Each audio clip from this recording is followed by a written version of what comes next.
and flaps, all dual rates are in here. We're going to start off with 0 rates, and what they're looking for is 1/4 inch in the low rate. So in our low rates, we're going to go ahead and deflect some aileron. Oh, that was rudder, my bad.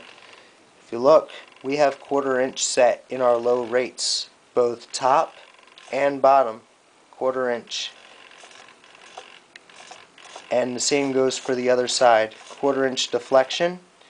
Then we go into our high rates. These have obviously already been set. In high rates, my owner's manual is calling out for 3/8 of an inch in the high rate mode. So if you look, oops, did that again.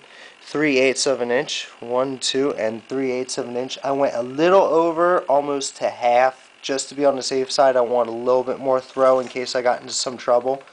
But in both directions, you'll notice that same measurement, except for the low. When you're going lower, ailerons are just a little bit short when they go lower because the other side is raising higher. Alright, I'm going to go ahead and pull this over to the flaps, and then we'll do a quick check of your flaps deflection. Okay, once again we're zeroed out. You have to stop. Okay, sorry. Yep. Okay guys, here we are with our flap travel. Up, it should be aligned with the wings trailing edge. Here's the trailing edge, and it is aligned with that within a degree or so.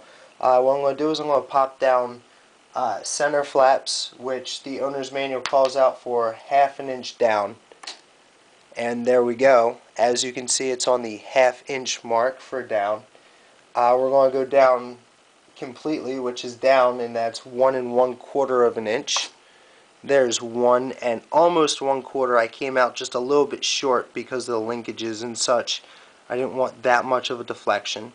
Okay, so there's our flaps, and back to 0. They center properly. It's back to the same exact spot where we started.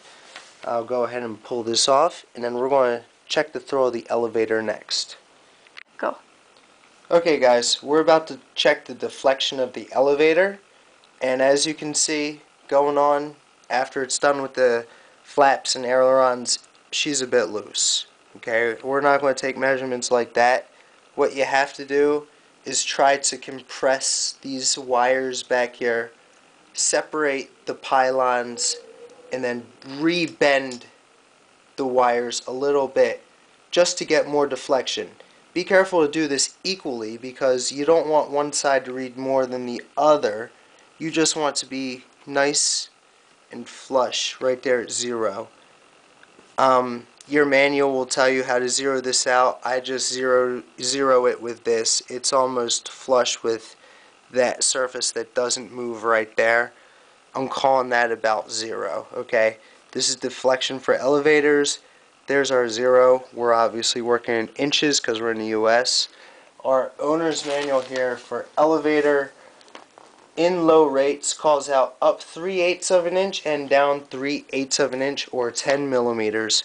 So we're going to go ahead and use 3/8 of an inch, and I'm quite a bit higher. Hold on, am I in? Whoops, well that would make sense. There we go. Back in 0 rates, 3/8 of an inch. I'm still a little bit higher because I want a little bit more deflection, but it's even on each side. I have 1/2 inch deflection set, the top and bottom. I didn't go by the book. I wanted a little bit more. Okay, that's in 0 rates. Now in dual rates, I also have the same settings set. Should be. I think it's a little bit more, almost an inch. The point here is to make sure that you have the same deflection on each side, which I know I have. Okay, and we are exceeding the required distances for the elevator, but I want it that way because I like more elevator authority. If you like it your way, you do it your way. I like more authority in the elevator. Without the elevator, you're in the dirt. Okay, next I'm going to pull this off and I'm going to check the deflection of the rudder. Go. Okay guys, here we are. We're ready to check our rudder throws.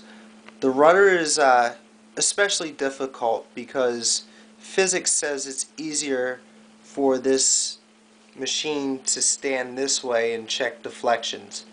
But we're going to be doing it this way because we have our wings installed and I don't feel like taking them off. So we're going to do it this way. I'm just going to hold it up with my finger. The instructions do tell you to take off the wings and lay it this side, but I know that my deflections are correct. They're at least where I want them to be. You don't need a whole lot of rudder authority on an aileron airplane. This airplane has ailerons, flaps, elevator, rudder, and nose wheel steering. So we're not really too terribly worried about rudder.